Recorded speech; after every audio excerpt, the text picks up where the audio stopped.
Welcome to the Underground, the Steel City Underground, the black and gold standard for Pittsburgh Steelers coverage. Now, here's your host, Joe Kuzma.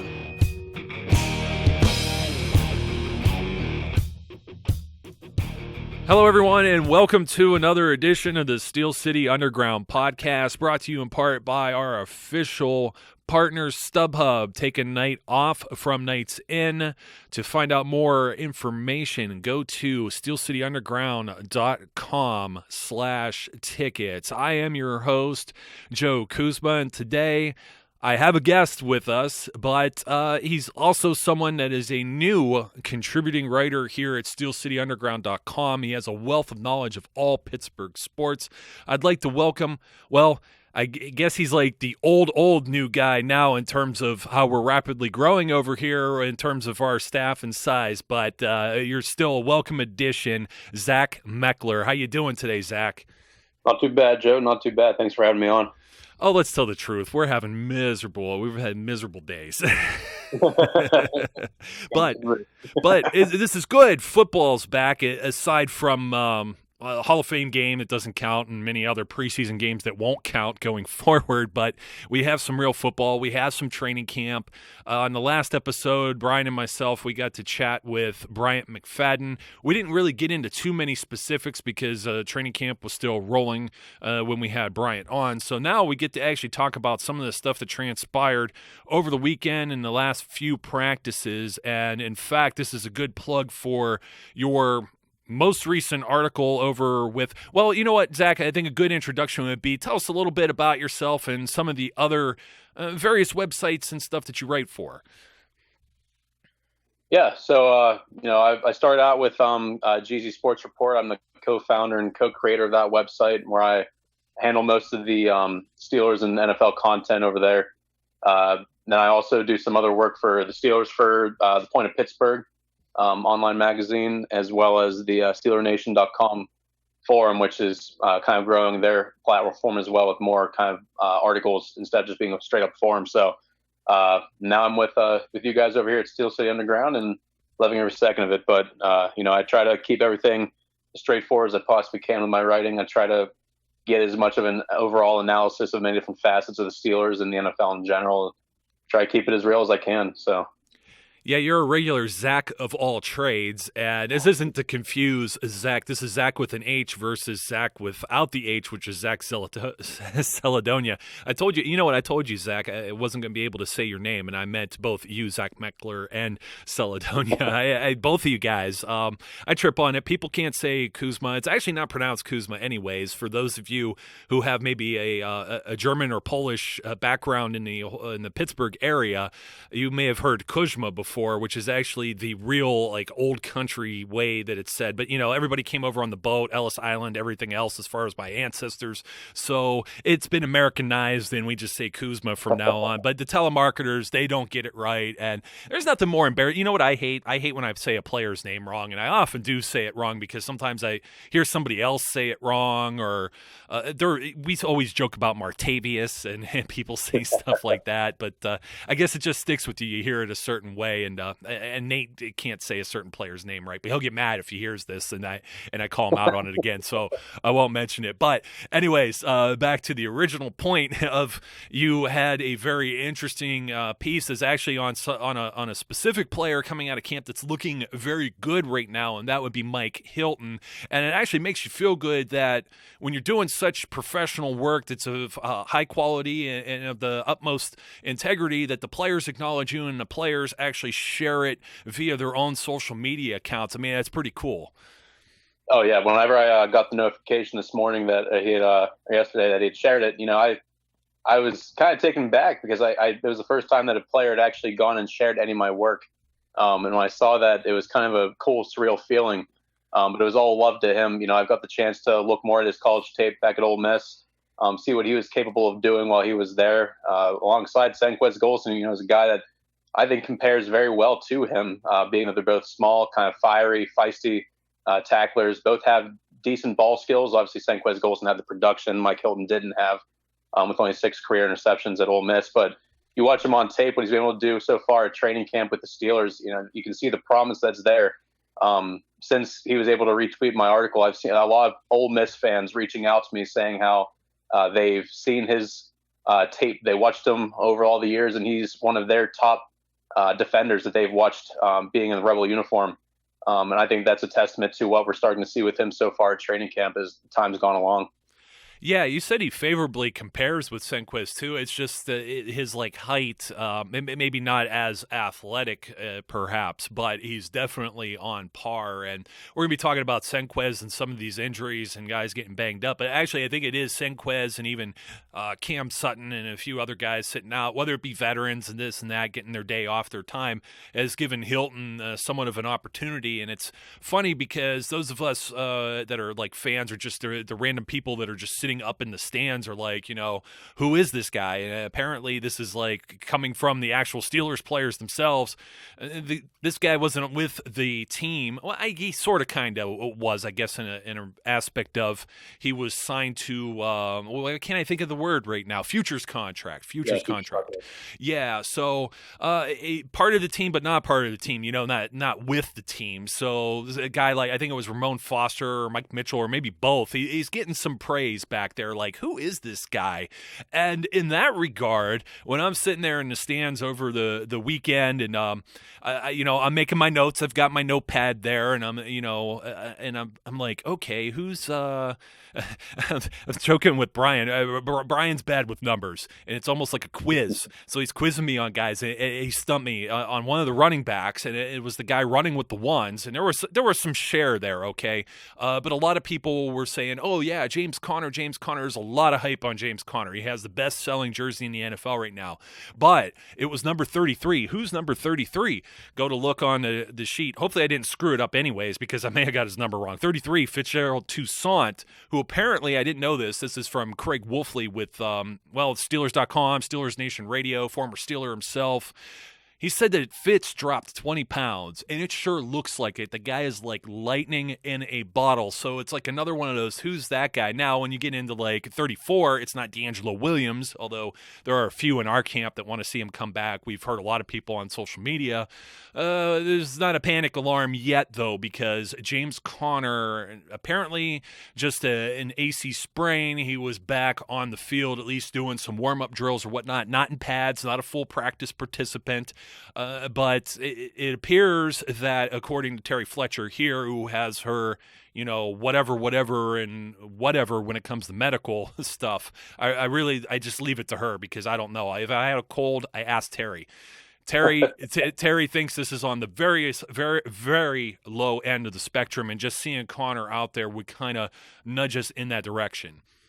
Yeah, they seemed. Tomlin was doing his post-practice interview the other day. He seemed to be pretty confident about the fact that he's only going to be out for a little bit. And I know James now has talked to some of the media and whatnot, and they were asking him about it. And he had gotten a wind of a lot of the Steelers fans kind of yinsing him a little bit there and trying to imply the fact that it was all going to be a lot more major of an injury than it was. But he seems pretty confident that he'll be back. And I know for what he said, and he's told some reporters that it seems like he's trying to come back to the first game of the preseason against the Giants. So if he's able to do that, I think that would make Steelers fans pretty happy. It shouldn't put him off too much, I would imagine, but stranger things have happened. Yeah, and that game is actually going to be 1 week from today, so he'll have, if he does return to practice, it would probably be in the middle of the week, maybe the Tuesday, Wednesday sessions before they travel out for the away game with the New York Giants on Thursday. We'll know for sure, and that kind of was the appearance of, he wasn't necessarily running with the ones, but they kind of mix-match some of the ones and the twos toward the end of some of these practices, or depending on the drills. So Landry Jones, another guy that got banged up, I guess an abdominal injury. He was initially in there with, I think, B.J. Finney as the center, and then they put Conner in the backfield. And there may have been somebody else like Chris Hubbard or whatever, but you've got so much activity going on at one time, almost impossible to see everything no matter your vantage point of the practice. So, I know some guys like to make notes on who's with this team. I think they just like to get different looks, and I think that look right there is probably what we're going to see, granted that Landry's healthy and Conner's healthy for the first preseason game. I think that's a smart thing realistically, because I know you look at a lot of the other teams in the NFL with all the injuries that are just plaguing every team. It seems, having that minimized risk of seeing these other guys that are going to play crucial roles for the team throughout the season. There's no reason trotting them out there and having them potentially, tear their ACL, tear their labrum, something like that that's going to put them out and set the team back in a long period of time. And you saw that last year whenever Ben, Le'Veon Bell, and Antonio Brown pretty much sat out virtually the entire preseason, with the exception of the one tune-up game against the Saints, where they came out and looked like they hadn't missed a step. So I think realistically, you look at it, it's a smart move. Getting guys like B.J. Finney, who's going to potentially take a bigger role this year as the interior swingman behind Pouncey, DeCastro, and Foster. Seeing a guy like him get more reps, seeing what they have with a guy like James Conner, being that he's healthy, with Le'Veon Bell holding out still. And, it's all good in my mind. That's a way to see what you have, get those guys the reps that they need, and potentially have them put in a position where they can contribute in the season if necessary, or even just, Steelers are up in a game later on and you don't want to have your veterans out there and risk getting injury. Throw these young guys in there and see what they can do. Yeah, and I tell you, with Connor, it's such a different change of pace. I'm going to say the same thing with Fitz Toussaint, maybe not to the same degree, but like the reason I said, who is that guy, is, they were both hitting the hole pretty fast.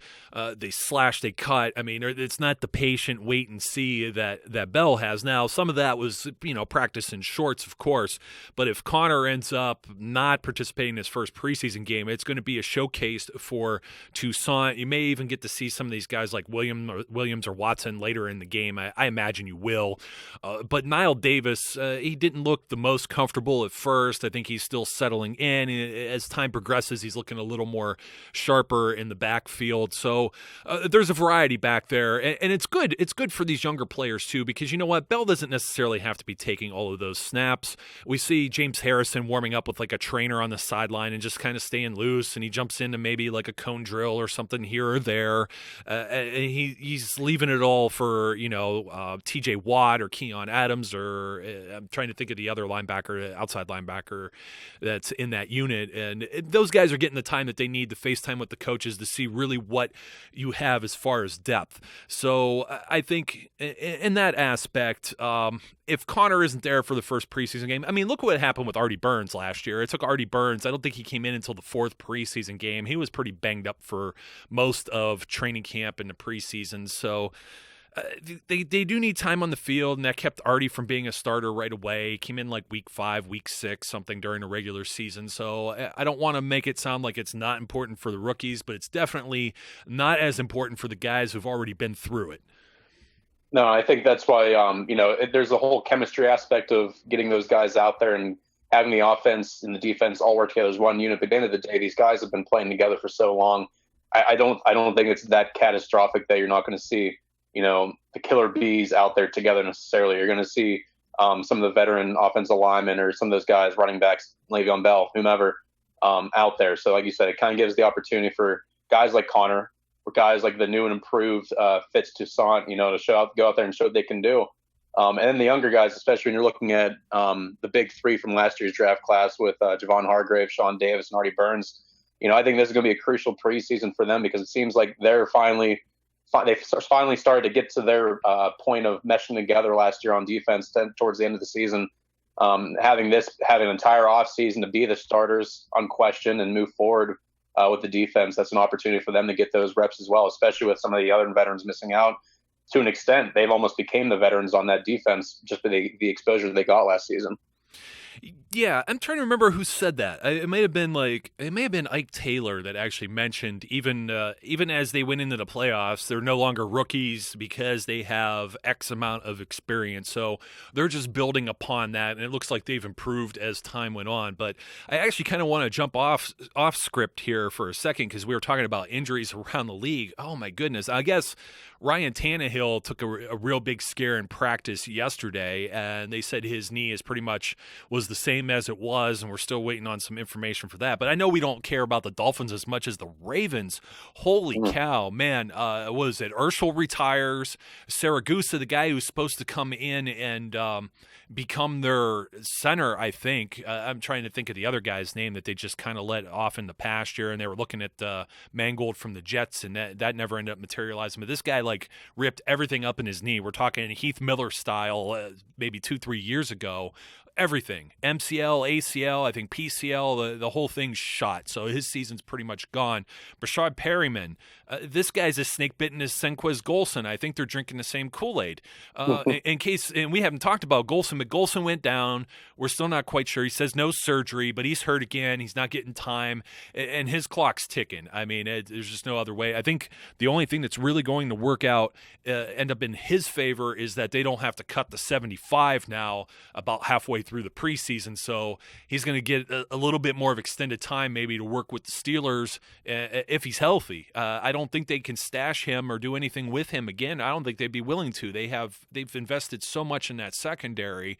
So you have Perryman, who's the same draft class, and this guy's hurt again too. So the Ravens have lost like their offensive line. They lost Dixon, Kenneth Dixon, I think was his name, is the running back. And I'm just drawing blanks today, man. It was a long night. I was having a little bit too much fun out there on my own, so I'm drawing blanks on a few names. But yeah, I mean, Zach Orr retired on them and then unretired, and there's all kinds of crazy stuff. They lost Tavon Young for the season, one of their young outstanding corners, and Joe Flacco. I forgot Joe Flacco. His back's hurt, and backs are. I mean, I could speak from personal experience. Backs are nothing to play around with. So the Ravens, I hate to call them a dumpster fire because I don't want to blame anything on injuries. I don't know how it's tough to overcome one or two key injuries, but it looks like they have a number of major injuries on their roster. That's the thing. You look at them, they were in a position last season where they were going to try to, not rebuild, because the truth is they have the pieces there, but the best availability is availability. That's the best ability is your availability. And if you can't be available for your team, it's going to really set you back substantially. You look at a guy like Saragusa. He was one of my highly rated guards, interior offensive lineman coming out of this class. They had a lot of problems for him. I know that he was getting a lot of looks with the ones and the twos, trying to get those reps in there. That's devastating. And you're trying to build some consistency on offense, which they've lacked so much of, with the exception of maybe, and I hate to say it, Mike Wallace. The offense consistency just hasn't been there. And then on defense, all these pieces are missing. Their secondary has been a very big question mark moving forward. Losing a guy like Tavon Young, who I know the Steelers last year during the draft were very high on. And that he did very well in his rookie year with the Ravens. Losing him's a huge blow. Their secondary, the guys they still have in place there are getting older. You're really questioning now what you can do moving forward, because a lot of these guys they have on their team are young and unquestioned. If you have one or two of those guys on your roster, that's fine. That's not going to set you back, or in your starting lineup, excuse me. But when you have an entire roster now that's just questionably healthy, not being able to be on the field in the crucial, months or weeks of August to really get those valuable reps, especially for the younger guys, that's absolutely devastating for a team like that, especially one that's not right now, in my opinion, built to contend in the Super Bowl. I think the year of 2012 Ravens dominance is just a bit overdue. I think that's a little bit in the rearview mirror now. And, it's maybe this is a little much on me. I'm a little higher on the Browns than a lot of people are. But I think you look at the Ravens kind of plummeting and free falling like they are right now. I don't think it's too much to put out there that the Browns, if they can somehow, and Hugh Jackson get them to corral around each other, I don't think it's reasonable or unreasonable to go and say that they could potentially push the Ravens right now. Because I'd be shocked at this point to see the Ravens doing anything in the long run this season, unless these injuries somehow manage to miraculously heal themselves and they come together week one of the regular season. But I'd be stunned if that happened.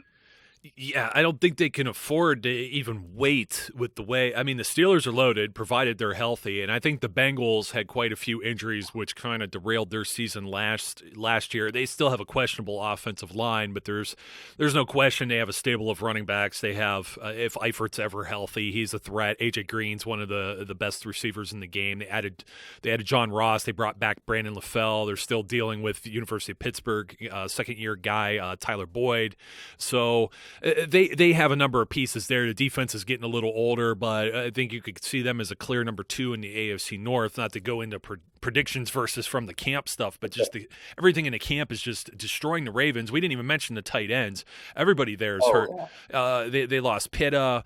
Crockett Gilmore got hurt, and then they bring on Larry Donnell, and then he leaves his very first practice. It didn't appear to be serious, but it's still like I think it was Justin Tucker was saying something about like, do we have like gladiator practices or whatever? It's like 2 men enter, 1 man leave in the Thunderdome out in Owens Mills, I believe, is where they have their training facilities. So I don't know, man. Headed back to the Steelers, though, I had to mention all that stuff with Baltimore, because if you hadn't heard it, it's just crazy. Just look up all the injuries that they've had.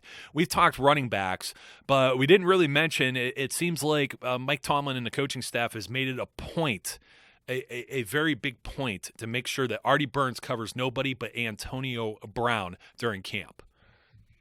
I think that's last year. I remember watching a lot of the one-on-one battles with him, and as expected, Artie Burns coming out as a raw, really looking to get some experienced cornerback for Miami. He had the potential to show what he could do, and it wasn't pretty. But again, you have the opportunity to go against arguably the best receiver in the NFL. And every day, regardless if you're getting beat every day, not getting beat every day, that's the opportunity to get better. And I think Artie Burns last season took that opportunity to, show that he could eventually handle going against, the best in the league, and being that lockdown number 1 corner the Steelers have been desiring truly since like Taylor retired. So I think you look at that this year, I think he's really come a long way in that. And obviously you're not going to prepare to stop just the Antonio Browns of the league, but that's a good start in my opinion. Being that Artie Burns is as long, as fast as he is, I think he matches up well with a lot of the taller, longer receivers in the league, that have that speed, have that down the field ability. I think he proved that as the season went along last year. There are always the risks of the long play opportunities that he gave up from time to time last year, but having the chance to go with AB every single day in practice, and that just iron sharpening iron, that's only going to make AB better. Not that he needs to get better, because he already is the best, but it's the opportunity for Artie Burns that he fell into when the Steelers selected him, and I'm hoping that he's continuing to take that seriously and run with it, because I think he's done an excellent job so far. I love that you have the Mike Tomlin cliches just thrown in there, obviously. So, yeah, I can just imagine Martavis Bryant, who hasn't been practicing. Everybody keeps mentioning, he's there, but he's not permitted to practice. There's whatever be the cause, the league has not gone beyond the initial statement of his conditional reinstatement. They haven't lifted whatever the other condition with the treating clinician or whatever it may be. I don't know what's taken so long. The announcement was over 3 months ago, and apparently it's not any holdup with Bryant, who actually snapped back on. I always kind of want to jab back on with some people on Twitter, and I'm like, it's not worth my time. Some people just drag you down, but man, he went after somebody, and I was just like, whoa! As like the fire emojis start coming out on the screen, that's that hot take is like too hot. You just got burned. So, but if you get Bryant back out there, obviously that's going to make Burns better. It's going to make Cockrell better. It makes the whole offense better. So hopefully it gets some timing and everything else, a rhythm worked in. I hope that happens soon. I think they tend to think that's going to happen maybe before this first preseason game is the kind of the assumption, but we don't know yet. We're kind of left in the dark. But as you liked Mike Hilton, and you've got his banner. You're his bannerman. You're banging the drum.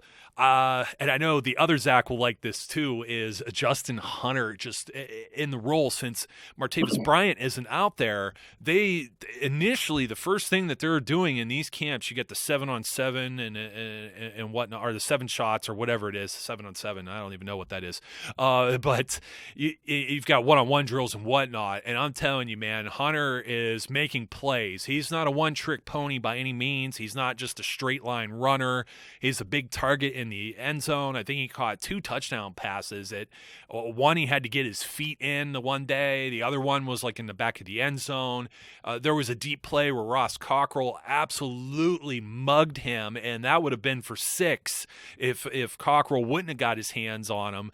And I guess Ben's been doing nothing but praising him all week, and he just continues day after day after day to increase his stock. This is a guy that wasn't thought too much of. When was he signed in free agency? Like a week in or something like that? It wasn't like he was doing all these tours. It turns out, man, this wide receiver depth chart, not only does it get scarier, it just gets trickier to figure out who's going to make this squad. Yeah, that's the crazy thing. I think that's a really good problem to have. I know Zach always gushes about the receivers, but realistically, you look at it, and it's the opportunity to get better. And as much as we'd love to see Brian out on the field, it realistically, is a chance for Hunter to step in there because obviously there's no denying Martavis Bryant's physical abilities, how long he is, how fast he is. But you look at it realistically, and Hunter is not too far off. He's not the same deep threat speed that Bryant possesses, but realistically, you look at Hunter. He has the height, he still has speed, he has the length, and he's killed it so far during training camp this year. And with the depth that they have there, it's going to be interesting to see how it pans out because realistically, they can't keep all of them. As much as we'd like for them all to keep all those receivers and find a way for them to go in there, it's not going to happen. I think there's guys that at this point are kind of the odd men out. I look at someone like Kobe Hamilton, who I thought was a nice receiver to have last year on the Steelers. He found his ways to get in there and make a name for himself. And he always seemed to be the guy that when we needed that first down in the third or fourth quarter, Ben threw him the ball and he got it. And that was about his one moment of fame every game. But I think you look at the talent that's around him in that wide receiver room. I think you look at a guy like him, he's an odd man out. Severin, undrafted guy for last year from UVA. I think he's a guy that I was excited about last year. He was essentially my Mike Hilton last year. Another tall, athletic guy, just no room for it, and that's a good problem to have. And it's sad to see those guys go. But realistically, you look at the power they have there, especially when Bryant gets reinstated. You see Bryant, you see Brown, you see Smith-Schuster, who's also really kind of turned it on since he came back from some missed time. It's a good problem to have, and I'm hoping somewhere along the way that Hunter fits into that because I think if he can show up on Sundays and have the opportunity to provide like he has so far in training camp, he'd be an excellent asset to this offense.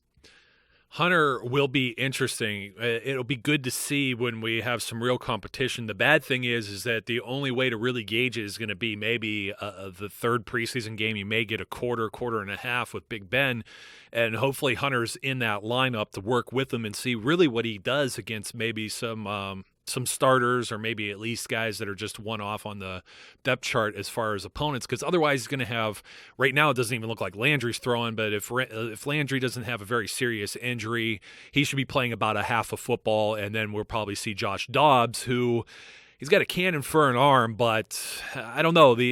It's not that he's inaccurate. I think just with him, it's a comfort level thing, and this was something we kind of took a guess at before all this camp stuff started, where we could actually see it in person. And he's going with a lot of checkdowns. He's holding on to the ball a little bit. He doesn't have the mental clock there where Landry Jones, believe it or not, people will joke, Joe, you're crazy, but he looks a lot more comfortable, at least compared with Dobbs, and he's making his reads, the progressions real quick. I think it took a long time for Landry to get to that point. Maybe it won't take as long for Dobbs, but we'll have to wait and see. But one of the other, we forgot about Eli Rogers, of course. He's been wearing a hard hat during all this. Yes, folks, for any of you that are the union laborers or think of the steel workers, the guys, maybe the electric company, phone company, working up in the buckets, up on the trucks that wear these white hats hats.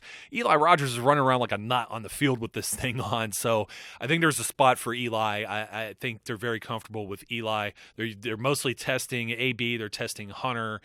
Sammy Coates still isn't out there. Sammy Coates is missing in action. We don't know when he'll be back in action. Maybe another week or two, according to whatever the prognosis was for that. But every moment that he misses, every moment that Bryant misses is another moment for Justin Hunter to impress. And like you said, the best ability is availability, and that's exactly what just happened to kind of one of our guys we were pulling for here, and I got to talk to a few times. I feel really bad for Scott Orndorff, the University of Pitt tight end who was released. Not a lot of detail. Some people are saying it was a hamstring. The official designation was injured/waived. Not sure maybe if there's a spot for him with a futures contract or something, but it looks like any opportunity he had to make this team in 2017 is gone. So it's unfortunate, it's sad, but it's a blink of an eye who's there. There's, you got more invested in some players than others. If you're a first-round draft pick, you're going to get more opportunities. As you keep moving down, you have a third-round draft pick. Okay, now you got like fourth-round guys. We've seen third-rounders leave. Dree Archer, for example. We've seen Durant Grant, a fourth-rounder, gone. We've seen fifth-round, sixth-round, seventh-round picks just not make it. Then you get guys in those rounds. Antonio Brown, sixth-round. L.T. Walton, Vince Williams, all sixth-round picks who actually make it. So it's you're going to get more opportunities, obviously, if they have more invested in you. If you're a veteran that's under a contract.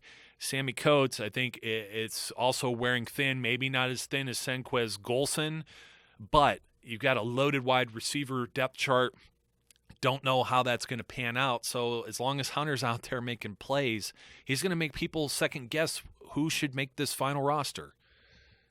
And not to backtrack here for a second, but it's actually interesting you brought up the Scott Orndorff comment there. If you remember, that's kind of the same approach that Eli Rogers took to make his way onto the Steelers. He was an undrafted free agent out of Louisville, and he went in there and after missing that time, he had I think it was a foot injury or an ankle injury during his undrafted year. They waived and released him or whatever designation they gave it. And, he ended up being stashed away for the next year. And then obviously last year was his quote unquote breakout year where he came in and was eventually the Steelers starting slot receiver and ultimately their number 2 guy, with the exception of Le'Veon Bell. But I think you look at that's potentially another route that Orndorff could take, and hopefully for his sake he can, because I think he has some upside as kind of a move tight end in the Steelers offense. He can block decently, he can catch decently. I think the yards after catch are kind of a misleading stat, especially with him at Pitt, because I think his was relatively high, and his yards per catch were just a little bit higher than you expect from a tight end of his athleticism, and probably wouldn't replicate that in the NFL. But regardless, I think there's a spot for him eventually if he's able to make his way back. And if not, I think he'll make his way in the NFL. But with a guy like Sammy Coates, I look at him, I think the only difference between him and a player like Senquez Golson is just the fact that he has shown flashes on the field where he can obviously perform. I remember he had the breakout game against the Broncos 2 years ago in the playoffs. I think it was like 2 receptions for 60 yards or something along those lines. He showed that deep threat, big playmaking ability. He did that a couple times last year before the injuries started mounting up. And I think that's when you look at a guy like Senquez Golson, who has yet to even step foot on a actual game setting, whether it be preseason or otherwise. Even though they have a second round pick invested in him, if I'm the Steelers front office, especially with all the picks you've invested with guys like, Artie Burns, Cam Sutton, even Brian Allen, picking up guys like Cody Sensabaugh, they have the talent there that unfortunately, can make Golson expendable. It's as hard as that is to say, and as much as I've been pulling for him over the years, I think realistically, I wouldn't be surprised to see him be a casualty. Hopefully the injury is not that bad. Hopefully he can make his way back. But unfortunately, history is not having me hold my breath at this point. Yeah, it's what have you done for me lately? And you'll see there's all kind of reports of injuries. You get some guys maybe a little banged up. And Mike Mitchell, I guess Ryan Shazier left practice early and things of that nature. And some of this you shouldn't is the same thing with the James Conner thing. There, you don't have to hit the panic alarm. With Golson and Conner, they sent them back to the city because for those of you who aren't local to Western Pennsylvania and Pittsburgh and don't realize that Latrobe's like maybe an hour outside the city. I mean, there's not a whole lot out in that direction. You're in the farms, you're in the mountains, you're starting to get into the mountains with St. Vincent College there. So that when they say they sent them back to the city, I mean, they had to go see some type of expert in order to evaluate them. It was a little more serious than your normal dings and dents. But the coaching staff, they're going to baby some of these guys. Ben had a day off. James Harrison, like I said, is just kind of chilling in sweats. He's there almost like moral support. And Ramon Foster, I think, had a day off. Cam Hayward, well, congratulations, actually, Cam Hayward and Antonio Brown. Antonio, a father again. I think this is Cam's first. So if I'm not mistaken.